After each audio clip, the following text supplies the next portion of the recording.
បាទគោរពជម្រាបសួរបងប្អូនទាំងគ្នាបាទនេះគឺជារថយន្ត Kia Sonet បាទប្រភេទ option SX បងប្អូនណាបាទឥឡូវយើងមាន promotion ពិសេសបងប្អូនទិញឥឡូវនេះយើងនៅសល់តែពណ៌ក្រហមទេបងប្អូនណាបាទអញ្ចឹងបងប្អូនទិញពណ៌ក្រហមនេះគឺបាន option វាបានដំបូងខ្មៅបងប្អូនណា Two Tone ហើយតម្លៃពិសេសមែនតើបងប្អូនណាបាទ 20000 ស្ដើងទេតាក់ទងមកឥឡូវនេះបងប្អូនណាបាទទិញដាច់បងមលុះហើយគឺយើងផ្ដល់ជូនតែបានគ្រឿងទេដោយសារនេះជា stock ចុងក្រោយទេបងប្អូនណាបាទ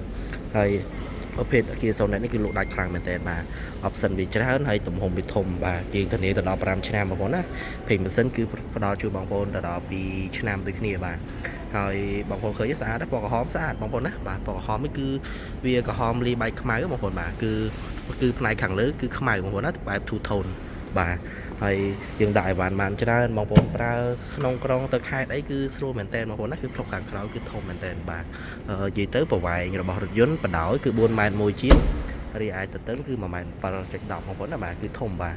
ហើយមានម៉ាស៊ីនត្រជាក់ក្រោយបាទកៅអីអង្គុយបាន5នាក់ខែខាងក្រោយនេះគឺបានអង្គុយបាន3នាក់ពីម៉ាស៊ីនត្រជាក់ក្រោយបើកតបោទៀតបងប្អូនណាបាទហើយផ្នែកខាងមុខគឺបងប្អូនទទួលបានកៅអីអូតូបាទនេះកៅអីអូតូពុកស្បែក